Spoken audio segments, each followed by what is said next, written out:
السلام علیکم ورحمۃ اللہ وبرکاتہ۔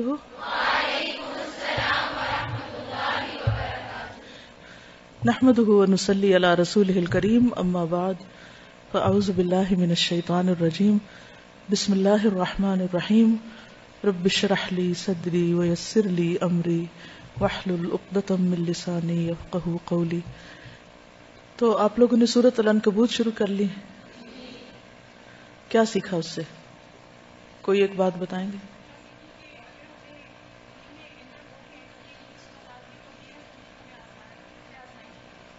یعنی اگر ہم اللہ کے راستے پر چلتے ہیں تو امتحان ضرور ہوتا ہے۔ امتحان کس لیے ہوتا ہے؟ مشکل کیوں آتی ہے؟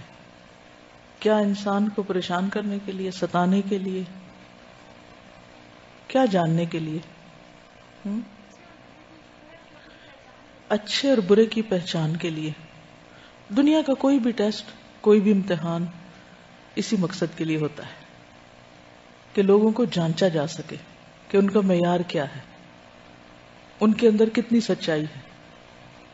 اور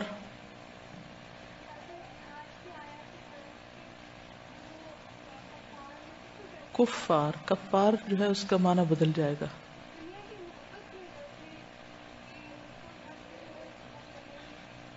یعنی بعض لوگوں کو حق قبول کرنا اس لیے مشکل لگتا ہے کہ دنیا کی محبت ان کے دلوں میں ہوتی، تو وہ بھی پھر کھل کے سامنے آ جاتی ہے۔ دین سے محبت کے سارے دعوے پتہ چل جاتے ہیں کہ کتنے سچے ہیں۔ اور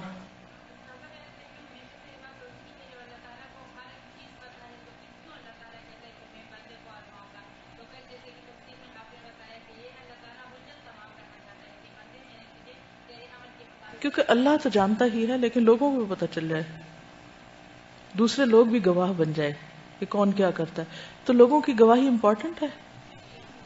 لوگوں کی گواہی کیا اہم چیز ہے؟ کوئی معنی رکھتی ہے کسی کے بارے میں؟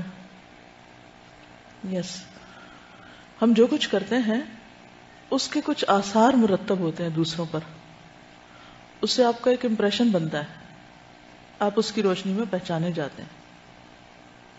مثلاً آپ بیٹھے ہوئے ہیں، کوئی آپ کو بتاتا ہے کہ فلاں آیا ہے، آپ کہتے ہیں الحمدللہ فلاں آیا ہے، دیکھ کر آپ خوش ہو جاتے ہیں۔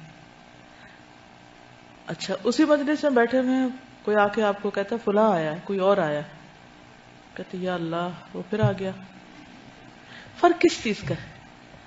ایک کے آنے پہ آپ خوش ہو رہے ہیں، دوسرے کے آنے پر آپ پریشان ہو رہے ہیں، کس چیز کا فرق ہے؟ آپ تو وہی ہیں، ایک ہی ہیں آپ، فرق آنے والوں میں ہے۔ ایک شخص کا نام سنتے ہی آپ کا دل کھل اٹھتا ہے، اور ایک کا نام سن کر آپ پریشان ہو جاتے ہیں۔ جب دوسروں کے بارے میں آپ یہ سوچ رکھتے ہیں تو اسی طرح آپ کے بارے میں بھی دوسرے کچھ نہ کچھ سوچ اور احساس رکھتے ہیں۔ اس کو جانیے وہ کیا ہے، آپ کس نام سے مشہور ہیں، آپ کی پہچان کیا ہے، آپ کے آثار کیا ہیں۔ پچھلے دنوں کسی نے مجھے ایک واقعہ سنایا کہ ایک خاتون جو ویسے مذہبی تھی، دیندار تھی، ان کی ڈیتھ ہو گئی، تو انہوں نے کسی دوسرے سے مینشن کیا کہ فلاں فوت ہو گئی،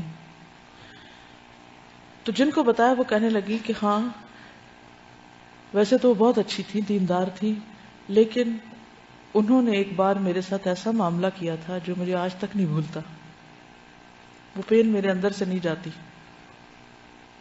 تو بتانے والی یہ کہتی ہیں کہ مجھے اس بات سے اتنا ڈر لگا کہ جب ہم کسی کو ہرٹ کر رہے ہوتے ہیں، کسی کو پریشان کر رہے ہوتے ہیں، تو اس وقت یہ بھول جاتے، اس وقت ہمیں اپنی فکر ہوتی ہے کہ ہمارا غصہ نکل جائے کسی طرح، دوسرے پہ کچھ بھی پڑتا ہے ہم اس کو بھول جاتے ہیں، لیکن دوسرا تو نہیں بھولتا نا۔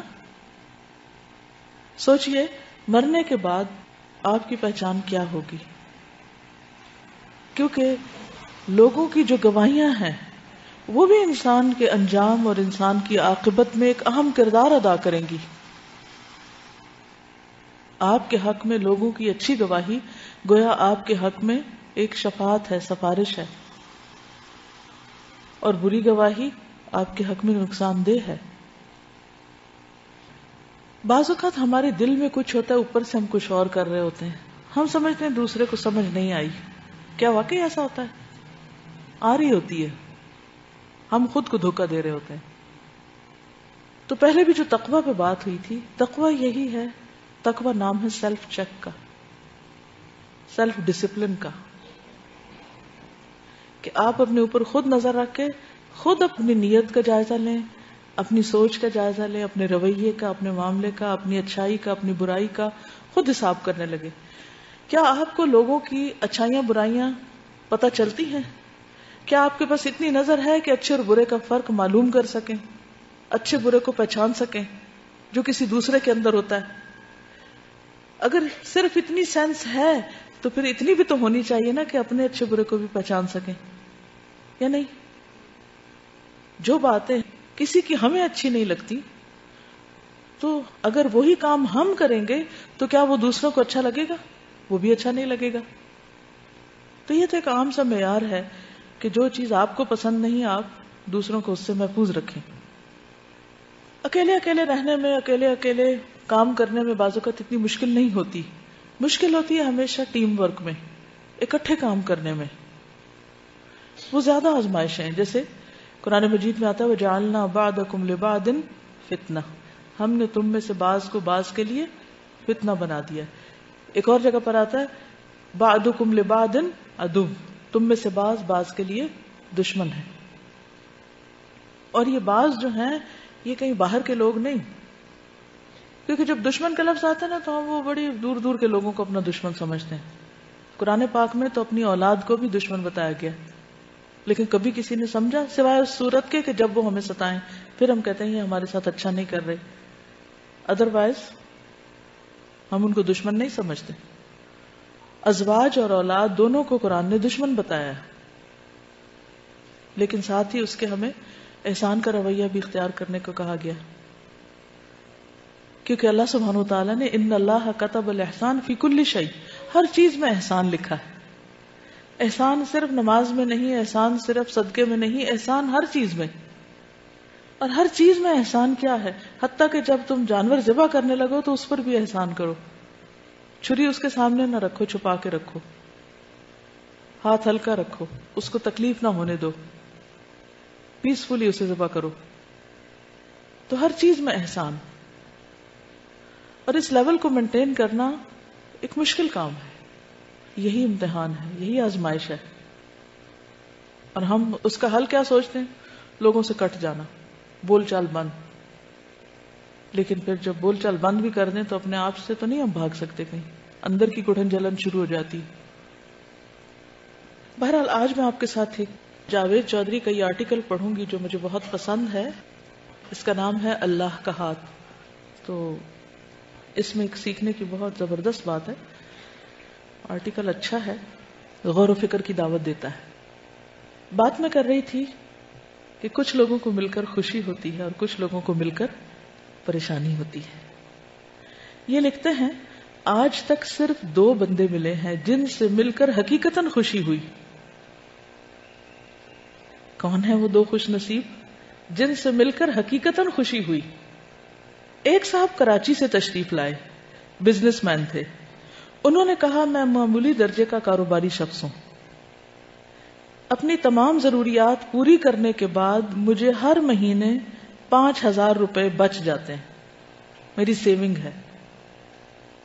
آپ کی نظر میں کوئی ضرورت مند ہو تو مہربانی فرما کر مجھے اس کا ایڈریس دے دیں، میں چپ چاپ اس کی خدمت کرتا رہوں گا. مجھے اس کی بات سن کر بے حد خوشی ہوئی. مجھے کیوں خوشی ہوئی اس کی وجہ میں آگے چل کر بیان کروں گا. دوسرے صاحب لاہور کے ایک کلرک تھے. کسی نے ان کے بارے میں بتایا وہ دفتر سے واپسی کے بعد کاغذ چننے والے بچوں کو جمع کرتے ہیں، انہیں الف بے تے اور 1 2 3 سکھاتے ہیں، بیسکس. میں ان کی تلاش میں نکل کھڑا ہوا، کون ہے وہ؟ وہ دھرم پورہ میں ریلوے لائن کے ساتھ رہتے تھے. میں ان کے گھر میں پہنچا تو ان کے دروازے پر کاغذ جمع کرنے والے بچوں کے تھیلے اور گٹھڑیاں پڑی تھیں. میں ان گٹھڑیوں اور تھیلوں میں راستہ بناتا ہوا ان کی بیٹھک میں داخل ہو گیا. بیٹھک میں دری بچھی تھی، دری پر 25-30 بچے بیٹھ کر الف انار اور بے بکری پڑھ رہے تھے. وہ ایک کونے میں بیٹھ کر سماعت اور گویائی سے محروم، یعنی ڈیف اینڈ میوٹ، ڈم نہیں کہتے اب، میوٹ کہتے ہیں کیونکہ معنی تھوڑا سا فرق ہے. anyway. تو وہ ایک بہری گنگی بچی کو اشاروں سے پڑھا رہے تھے، یعنی خود. میں ان کے قریب بیٹھ گیا. ان کے چہرے پر ایک عجیب طرح کا نور اور ذات میں ایک انوکھا اطمینان تھا. مجھے پتا چلا روز 3 بجے تک ان کی بیٹھک کھل جاتی. بچے آنا شروع ہو جاتے. بچے سب سے پہلے غسل خانے میں جاتے ہیں، وضو کرتے ہیں، ظہر کی نماز پڑھتے ہیں، گھر میں جو کچھ پکا ہوتا ہے وہ کھاتے ہیں، 1 گھنٹہ پڑھتے ہیں اور پھر اپنے اپنے تھیلے اٹھا کر چلے جاتے ہیں. یہ دنیا کا واحد اسکول تھا جس میں حاضری کا کوئی رجسٹر نہیں تھا. لیکن اس کے باوجود جس بچے نے ایک بار اس دہلیز پر قدم رکھ دیا وہ پھر اس پیر خانے کا ہو کر رہ گیا، یعنی اس جگہ کے ساتھ ہوک ہو گیا. میں 1 گھنٹہ وہاں بیٹھا رہا. معلوم ہوا اب تک اسکول کی سینکڑوں برانچیں کھل چکی ہیں. حضرت صاحب ہر کلاس میں سے 2-3 بچوں کو سلیکٹ کرتے ہیں، انہیں 2-2, 3-3 گھنٹے پڑھاتے ہیں. یعنی باقی تو گھنٹہ پڑھ کے چلے جاتے ہیں، کچھ بچوں کو 2-2 گھنٹے بھی پڑھاتے ہیں. جب وہ ان کے معیار کے مطابق عالم ہو جاتے ہیں تو وہ انہیں اپنے پاس بٹھاتے ہیں، ان کے سر پر ہاتھ پھیرتے ہیں اور میٹھی آواز میں کہتے ہیں بیٹا جاؤ اپنے جیسے دوسرے بچوں کو یہ سب کچھ سکھا دو. وہ بچے اٹھتے ہیں اور کسی گندے نالے، کسی جوہڑ کے کنارے، پرانے کاغذوں کے کسی گودام کے باہر یا کسی بدبودار آبادی کے کسی ٹنڈ منڈ درخت کے نیچے اس اسکول کی برانچ کھول لیتے ہیں. یہ دنیا کا واحد ادارہ ہے جس میں پورے اسکول کے لیے ایک کتاب کافی سمجھی جاتی ہے. یہ بچے کانے چھڑی کے کسی ٹکڑے یا درخت کی شاخ کو قلم بناتے ہیں، زمین کو سلیٹ بناتے ہیں، پھر یہی سلیٹ اور قلم انہیں روشنی کی نہ ختم ہونے والی وادی میں لے جاتی ہے. مجھے معلوم ہوا وہ کسی سے پیسہ قبول نہیں کرتے، اپنی معمولی آمدنی سے بچوں کو کھانا کھلاتے ہیں، یعنی جو گھر میں پکتا وہی کھلا دیتے ہیں، انہیں چائے بھی پلاتے ہیں. میں نے ان کا ہاتھ چوما اور باہر آ گیا. مجھے ان سے مل کر بے انتہا خوشی ہوئی. مجھے کیوں خوشی ہوئی؟ میں اس کی وجہ آپ کو بتاتا ہوں. میرے گھر میں جب بھی ٹیلی فون کی گھنٹی بجتی ہے، میں جو بھی خط کھولتا ہوں، جو بھی ای میل پڑھتا ہوں، اس میں یا تو امداد کی درخواست ہوتی ہے، یا کسی NGO کا تعارف ہوتا ہے، یا پھر کالم لکھنے والے کا ملفوف مطالبہ. کوئی کہتا ہے میں 50 لاکھ کا مقروض ہوں، مجھے کسی سے 25-30 لاکھ روپے لے دیں. کوئی کہتا ہے میں ملک سے باہر تعلیم حاصل کرنا چاہتا ہوں، میرے لیے 20-25 لاکھ کا بندوبست کر دیں. کوئی کہتا ہے میری آمدنی کم اور بچے زیادہ ہیں، مجھے امریکہ کا ویزا لگوا دیں. کوئی کہتا ہے فلاں بڑا شخص آپ کا واقف ہے، یا آپ نے بیرون ملک آباد فلاں شخص کے بارے میں کالم لکھا تھا، آپ اس سے کہہ کر مجھے قرض حسنہ لے دیں یا پھر باہر سیٹ کرا دیں. کوئی کہتا ہے ہم نے فلاں ہسپتال بنایا، فلاں تعلیمی ادارہ قائم کیا، آپ کالم میں اس کی تعریف کر دیں، ہمیں قربانی کی کھالیں مل جائیں گی، اہل خیر ہماری امداد فرما دیں گے، وغیرہ وغیرہ. یہ سلسلہ جب دنوں سے مہینوں اور مہینوں سے برسوں تک پھیل جاتا ہے تو انسانی صبر جواب دے جاتا ہے. یعنی ہر شخص یہی کام کر رہا ہے، یعنی مانگنے والا، بیگر بنا ہوا. اس وقت شدید خواہش پیدا ہوتی ہے کہ اس ہجوم میں کوئی نہ کوئی ایسی آواز ہو جو قریب آ کر کہے میں امداد لینے والا نہیں، امداد دینے والا ہوں. میں امداد لینے والا نہیں، امداد دینے والا ہوں. کوئی نہ کوئی ایسا ضرور ہو جو کسی مدد امداد کے بغیر کوئی ادارہ چلا رہا ہو، یعنی لوگوں سے مانگے بغیر، جسے کچھ حاصل کرنے کا لالچ نہ ہو، جس نے اپنی ذات کو چندے کا بکس نہ بنایا ہو. یقین فرمائیے مجھے آج تک صرف یہ 2 حضرات ملے ہیں جن کے وجود سے مجھے بھیک کی بو نہیں آئی. پہلے صاحب نے جب یہ کہا میں ضرورت مندوں کی اتنی ضرورت پوری کر سکتا ہوں تو دل خوشی سے جھوم اٹھا، اور جب میں نے دوسرے سے عرض کیا حضور میں بچوں کے لیے پانی کا ایک کولر اور ایک نئی دری پیش کرنا چاہتا ہوں، تو وہ مسکرائے اور آہستہ آواز میں بولے بیٹا ہمیں اس کی ضرورت نہیں، پانی کے لیے گھڑا موجود ہے، اس کا پانی ٹھنڈا بھی ہوتا ہے اور میٹھا بھی. آپ اس وقت جس دری پر بیٹھے ہیں وہ بھی ٹھیک ٹھاک ہے، 1-2 سال نکل جائے گی، اس دوران میری بیوی نئی دری بن لے گی اور ہم اس جگہ وہ بچھا دیں گے، چھت پر پنکھا موجود ہے، کتابوں کی ہمیں ضرورت نہیں ہوتی، ایک کتاب 2-3 سال نکال جاتی ہے، لکھنے کے لیے کاغذ اور پینسلیں بچوں کو کوڑے سے مل جاتی ہیں، بچوں کی دال روٹی اور چائے کے لیے میری تنخواہ کافی ہے، ہاں البتہ کبھی کبھی وضو کے لیے پانی کم پڑ جاتا ہے، لیکن وہ بھی بچے سرکاری نل سے بھر کر لے آتے ہیں، بس اللہ کا کرم ہے، ہم بہت سکھی، بہت خوش ہیں۔ میں نے رقم کے لیے اصرار کیا تو اسی خوشبودار لہجے میں بولے، بیٹا اللہ کو اوپر والا ہاتھ نیچے والے ہاتھ سے زیادہ پسند ہے، تم نہیں چاہتے ہم اللہ کے پسندیدہ لوگوں میں شامل رہیں؟ میں نے عرض کیا میں اللہ کے لیے دینا چاہتا ہوں۔ انہوں نے کہکا لگایا، لینے والا ہاتھ اللہ کا نہیں ہوتا، یہ ہاتھ، انہوں نے ہاتھ آگے بڑھایا، یہ ہاتھ جس دن پھیل گیا یہ اللہ کا ہاتھ نہیں رہے گا۔ میری آنکھوں میں آنسو آ گئے، میں نے اینک اتاری اور بڑی احتیاط سے وہ آنسو اپنے رومال میں سنبھال لیے۔ وہ شخص بھکاریوں کے اس ملک میں میری زندگی کا پہلا سخی تھا۔ نبی صلی اللہ علیہ وسلم کے بارے میں آپ نے سیرہ میں پڑھا تھا کہ حضرت خدیجہ نے ان کے بارے میں جو گواہی دی تھی اور جس کی بنا پر ان سے کہا تھا کہ اللہ آپ کو کبھی رسوا نہیں کرے گا، واللہ ما یخزیک اللہ ابدا انک لتصل الرحم وتحمل الکل وتکسب المعدوم وتقری الضیف وتعین علی نوائب الحق، کیونکہ آپ رشتوں کو جوڑتے ہیں، ناتواؤں کا بوجھ اپنے اوپر لیتے ہیں، جو چیز لوگوں کے پاس نہیں انہیں وہ کما کے دیتے ہیں، مہمان نوازی کرتے ہیں، حادثوں میں حق کی مدد کرتے ہیں، اللہ آپ کو رسوا نہیں کرے گا۔ کیا سبق ہے اس میں؟ اللہ کا ہاتھ اور اللہ کی مدد اور اللہ کی تائید کن لوگوں کے لیے ہوتی؟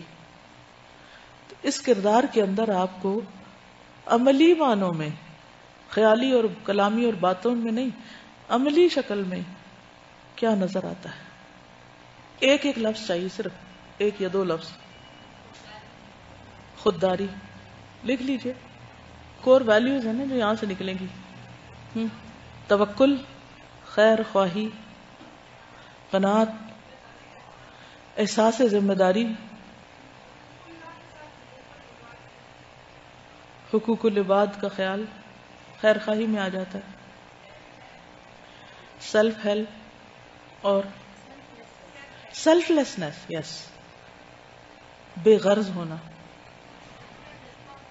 سچا جذبہ، ہر مسئلے کا حل موجود ہے، نو پرابلم شخص، کوئی مسئلہ ہے ہی نہیں، ہر چیز کا حل موجود ہے، کام کی دھن، مقصد کا واضح ہونا، جی، مثبت انداز عمل یا مثبت انداز سوچ۔ آپ کو پتہ ہے اس وقت میں 2 چیزیں آپ کو سکھا رہی ہوں اصل میں، اس کے اندر کے لیسن تو ہیں ہی، لیکن ان لیسنز کو نکال کر ان کو کم سے کم لفظوں میں بیان کرنا، کیونکہ جب لمبی ہم باتیں کرتے ہیں نا تو مقصد پیچھے رہ جاتا ہے اور ہم کہیں اور چل پڑتے ہیں، ٹھیک ہے؟ اور گیونگ ایٹیٹیوڈ، گیونگ، دینے والا، اور لینے کی تو قطرہ بھی لالچ ہے ہی نہیں، کسی بھی قسم کی، اور کسی بھی چیز کی لالچ نہیں۔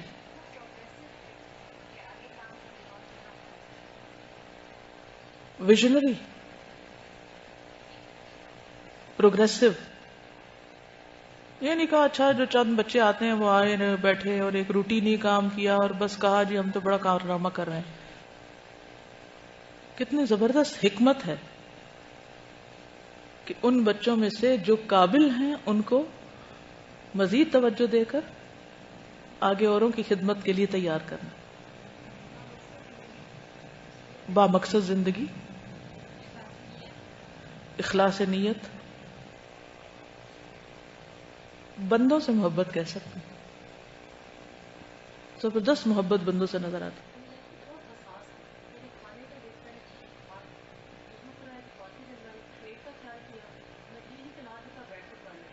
ہاں، یعنی حکمت، ہر چیز میں حکمت نظر آتی ہے نا، حساس اور صاحب حکمت، کہ کس طرح کوئی ڈانٹ ڈپٹ نہیں، کوئی زبردستی نہیں، کچھ نہیں، 3-4 نیڈز بچوں کی پوری ہو رہی ہیں. ان کا اخلاق سنور رہا ہے، اخلاقی تعلیم، کتابی تعلیم، ہائیجین، صحت صفائی کی تعلیم، ان کی فزیکل نیڈز، کھانے پینے کا انتظام. ہم کسی کی مدد کرتے ہیں بعض اوقات تو کیا کرتے ہیں، بس کبھی ایک چھوٹی سی مدد کر کے ہم کیا سوچتے ہیں، کارنامہ کر لیا، فلاں اتنا صدقہ نہیں کر دیا ہم نے. اس کا انداز آپ دیکھیے، یعنی اوور آل ساری نیڈز کو دیکھا جا رہا ہے، انڈیویجولس کی بھی اور سوسائٹی کی بھی. اور پھر اپنی حیثیت، کہتے ہیں جتنی چادر دیکھو اتنے پاؤں پھیلاؤ، اپنی حیثیت کے مطابق کام ہو رہا ہے. اور تھوڑا کام مگر مستقل، استقامت کے ساتھ. استقامت بھی لکھ لیجیے، مستقل مزاجی. ہمارا مسئلہ کیا ہے، ایک کام شروع کریں گے، پھر تھوڑے دن میں بور ہو جائیں گے، پھر وہ چھوڑ دیں گے، پھر کوئی اور شروع کر دیں گے، پھر اس سے بور ہو جائیں گے، پھر کچھ اور شروع کر دیں گے. اللہ تعالیٰ کو وہ کام پسند ہے جو تھوڑا ہو لیکن مستقل. بالکل gradual, step by step, one thing at a time.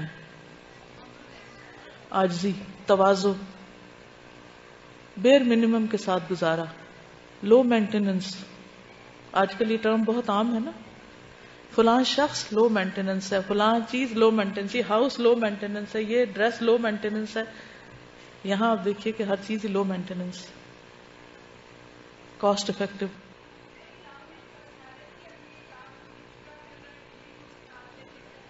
بالکل، یعنی بیوی کو بھی ساتھ لے کے چل رہا ہے، اپنی دفتر کی ذمہ داری بھی پوری کر رہا ہے، نماز روزے کا بھی اہتمام ہے، اور کوئی ٹینشن نہیں. وہ کہاں سے پتہ چل رہی ہے؟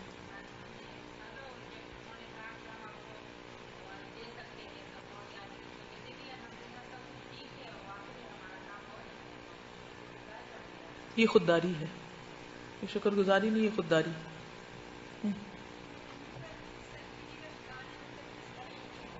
جنٹلنس، ہر چیز میں جنٹلنس ہے. یعنی اس کام کو اپنے سر پہ سوار نہیں کیا ہوا. بعض اوقات ہم اتنا شور مچاتے ہیں اور کام بیچ میں کچھ بھی نہیں ہوتا. کام کام کام، یہ نہیں ہوا، وہ نہیں ہوا، ایسے نہیں ہوا، ویسے نہیں ہوا، یہ نہیں کر رہا، وہ نہیں کر رہا.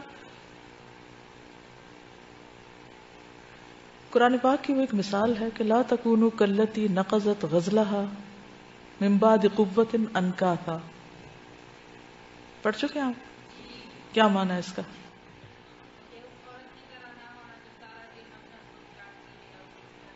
یس، میں کہتی ہوں عورت ہی کی مثال کیوں دی گئی؟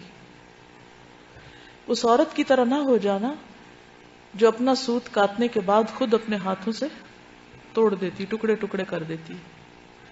ہمیں سے بہت سے لوگ اسی طرح کے عمل کرتے ہیں، اتنی محنت کرتے ہیں، تھکتے ہیں، کام کر کے اینڈ آف دا ڈے اتنی کمپلینٹس کرتے ہیں، سب کچھ برباد کر کے، صاف کر کے، پلو جھاڑ کے اٹھتے ہیں.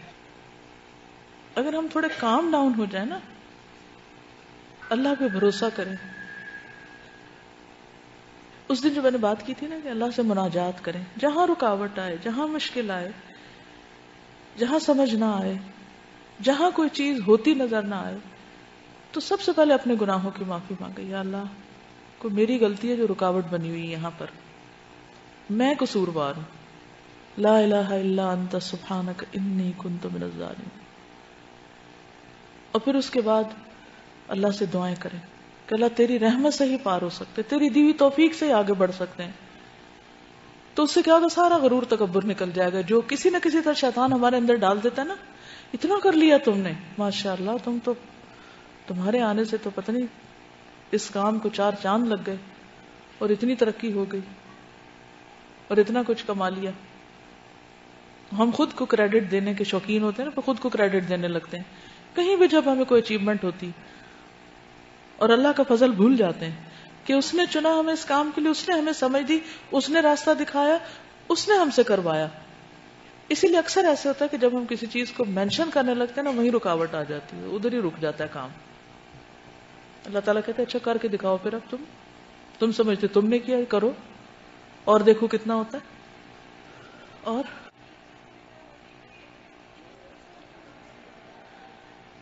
ان کا سوال یہ ہے کہ انہوں نے انہی بچوں کو کیوں چوز کیا؟ آپ میں سے کسی کے ذہن میں کوئی جواب آ رہا ہے اس کا؟ شابش.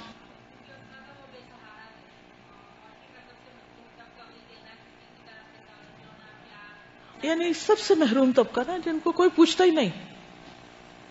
اصل وجہ تو وہ خود ہی جانتے ہوں گے، لیکن بظاہر ایسے نظر آتا ہے کہ انہوں نے ان بچوں کو لیا جو واقعی مدد کے مستحق تھے.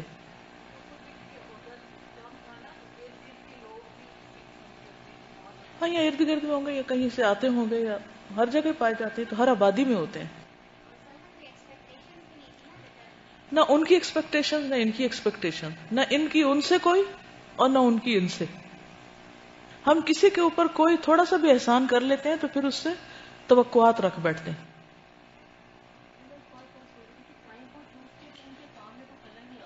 بالکل، وقت وہ چوز کیا، یعنی اپنا ٹائم وہ چوز کیا کہ جس میں اپنی دوسری ذمہ داریوں پر کوئی اثر نہیں پڑ رہا تھا. بچے بھی سارا دن اپنے کاغذ چن چنا کے آگے، وہ بھی کام کر کے آگے، یہ بھی کام کر کے آگے، اور اب بیٹھ کے مل کے پڑھ رہے ہیں. زبردست ٹائم مینجمنٹ. بالکل.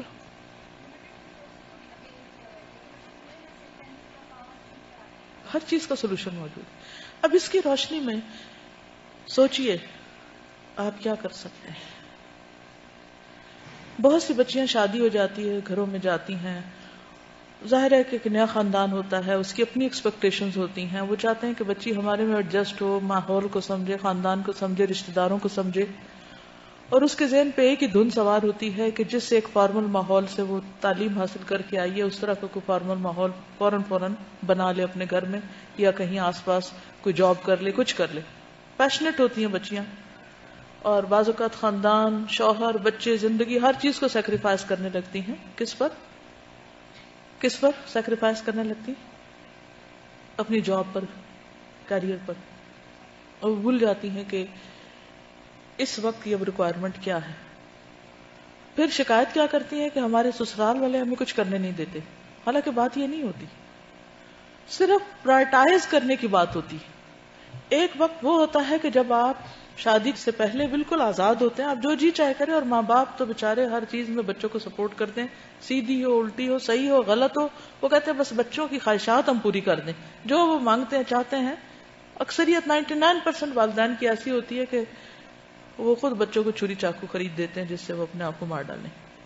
یعنی میرا مطلب یہ ہے کہ ایسے ایسے کھلونے، ایسی ایسی چیزیں ان کی خواہش پوری کرتے ہوئے جو انہی کے لیے نقصان دہ ہو جاتے ہیں، انہی کا فیوچر برباد کر دیتے ہیں. لیکن محبت میں ہر چیز دے دیتے ہیں، بس بچہ مانگے تو صحیح. ٹائم نہیں دیں گے، توجہ نہیں دیں گے، ایڈوائس نہیں دیں گے، تربیت نہیں کریں گے، کیونکہ خود بھی مال کا شوق ہے نا، تو وہ سمجھتے ہیں کہ بچوں کو بھی مال دے کے وہ بس خوش کر دیں گے. ریسنٹلی میں ٹریولنگ میں تھی تو ایک جگہ اتفاق ہوا ایک باپ کو دیکھنے کا. وہ گاڑی میں بیٹھ رہا تھا تو بچوں نے کہا کہ ہمیں بھی ساتھ لے چلیں. اس نے کہا نہیں مجھے کام ہے، میں تمہیں ساتھ نہیں لے جا سکتا. ایک نہیں کئی بزنس اس نے شروع کیے ہوئے، تو ظاہر ہے ایسا شخص بہت ہی مصروف ہے، بچوں کے لیے تو ٹائم نہیں. تو بچہ گاڑی کا دروازہ پکڑ کے کھڑا ہو گیا، کہنے لگا مجھے گروسری شاپ پہ جانا ہے. بچے کو پتا ہے کہ باپ کو کیسے ایکسپلائٹ کر سکتے ہیں. اس وقت باپ ہماری نہیں مانتا تو اب ہمیں باپ سے منوانا ہے کچھ. اس نے جیب میں ہاتھ ڈالا اور پتہ نہیں کتنے پیسے نکال کے دیے، اچھا یہ لو اور جاؤ. اب باپ یا ماں کی سپرویژن کے بغیر بچہ جائے گا کسی بھی شاپ میں، کیا خریدے گا؟ پیسے اس کے پاس ہیں. باپ نے کیا سمجھا، پیسے دے کے میری ذمہ داری پوری ہو گئی. اور بچے نے کیا کہا کہ ہاں ہمیں باپ نہیں ملا تو پیسے مل گئے، خواہشات کی کچھ تکمیل بازار جا کے ہو گئی.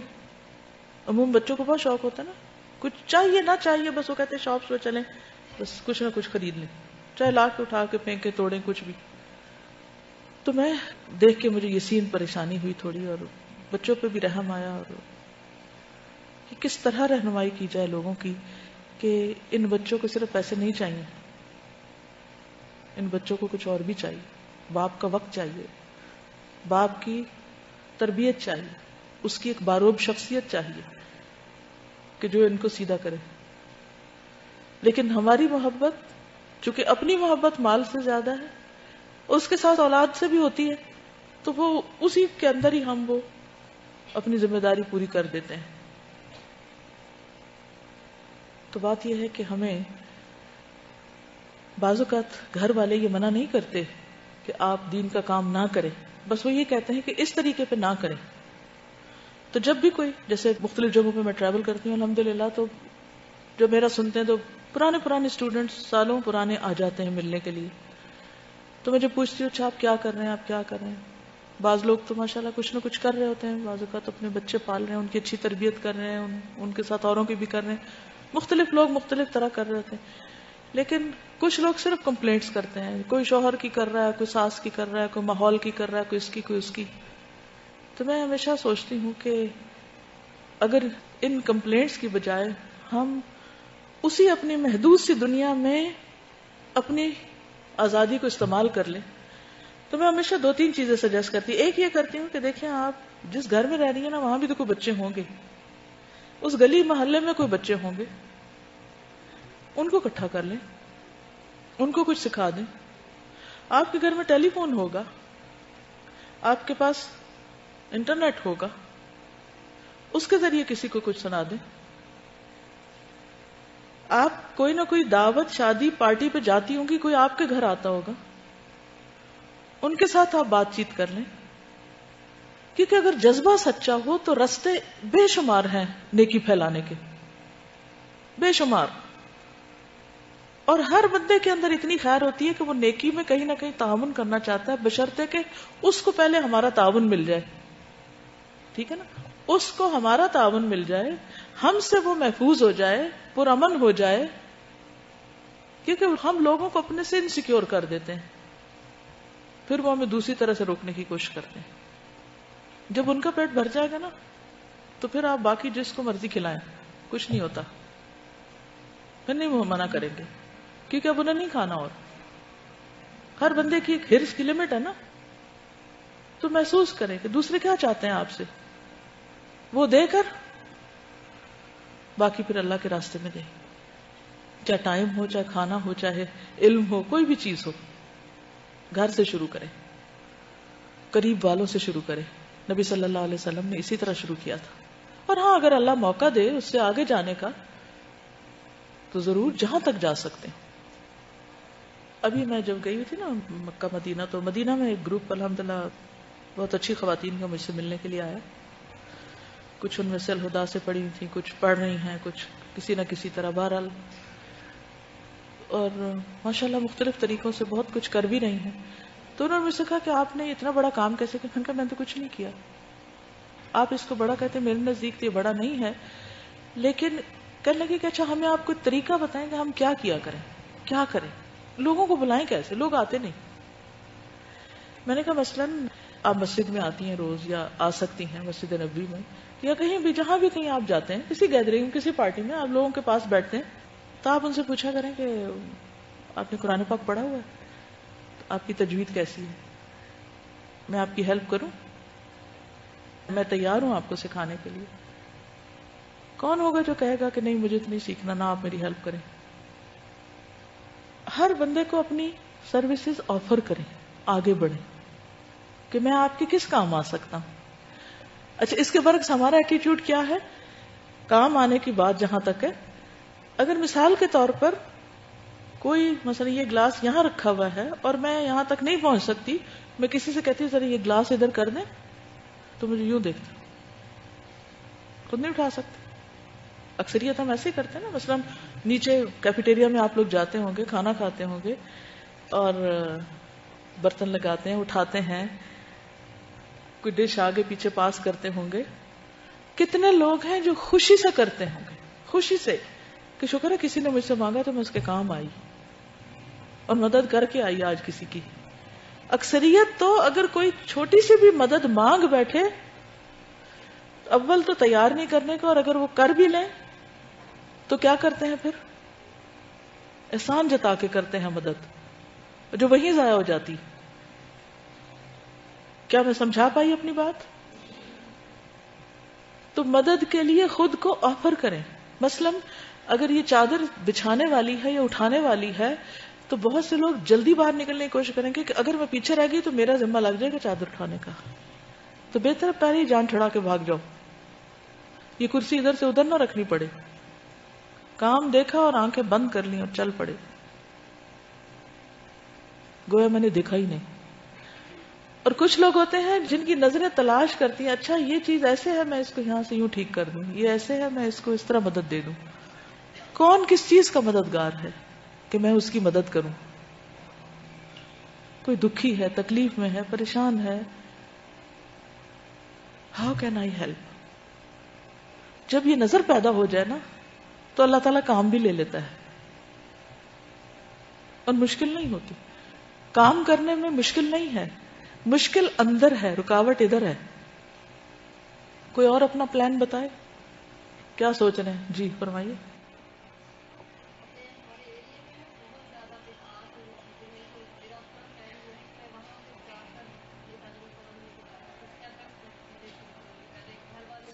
انڈیویجولس کے ساتھ میدان ہموار کرنا شروع کر دیا۔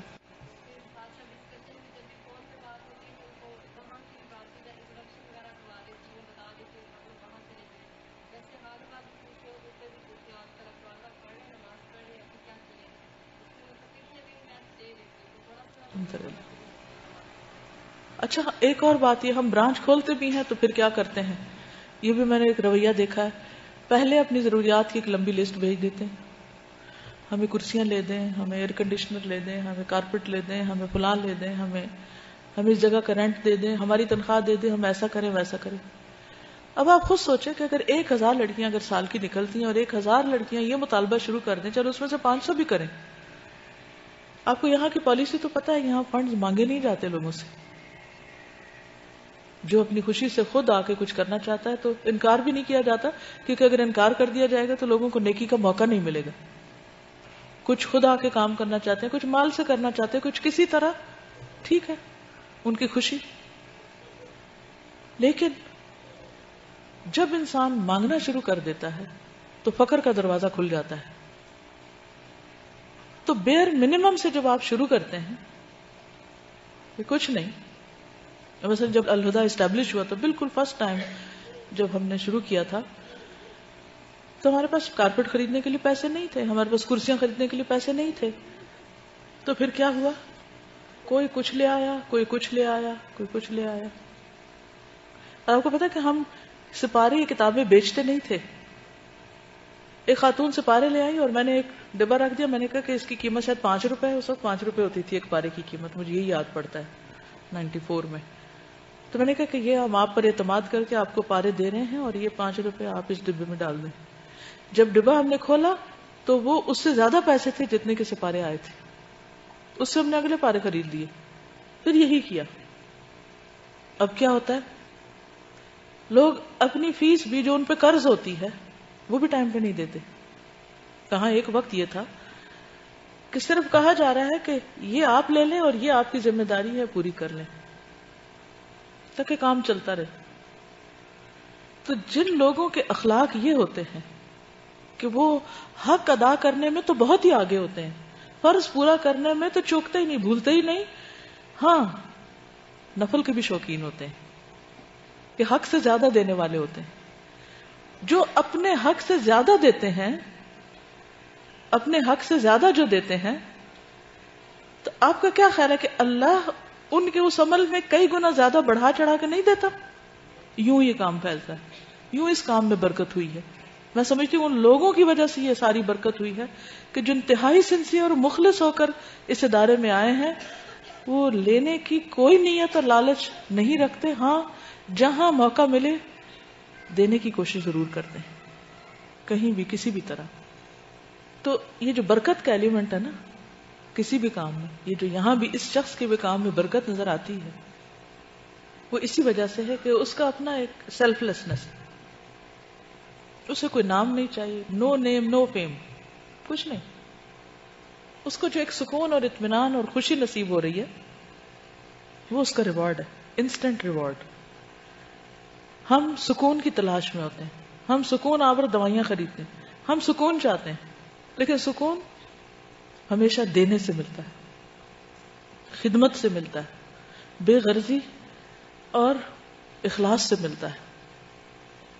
اس لیے چھوٹی سی نیکی کو بھی حقیر نہ سمجھے، چھوٹے سے کام کو بھی معمولی نہ سمجھے، اور چھوٹی سی چیز بھی کل قیامت کے دن ہو سکتا ہے کہ وہی کام آ جائے.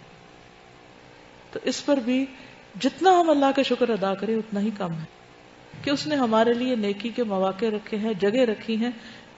وہ ایک کھجور جو آپ کھانے والے تھے وہ آپ نے کسی کو کھلا دی، یہ سوچ کر کہ نبی صلی اللہ علیہ وسلم نے فرمایا کہ آگ سے بچو خواہ کھجور کا آدھا ٹکڑا ہی کیوں نہ ہو. تو جب انسان اپنی ذات پہ دوسروں کو ترجیح دیتا ہے تو یہ سب کچھ آتا ہے.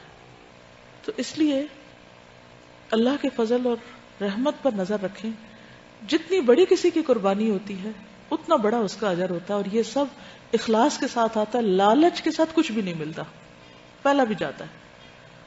تو لالچ اپنے اندر سے نکال دیں، توکل پوری کا پورا اللہ کی ذات پر کریں. پھر آپ دیکھیں وہ اپنے خزانوں سے آپ کو کتنا دیتا ہے کہ آپ سوچ بھی نہیں سکتے. اللہ تعالی ہمیں عمل کی توفیق عطا فرمائے. بعض اوقات علم ہمارے پاس بہت ہو جاتا ہے، عمل میں پیچھے ہیں.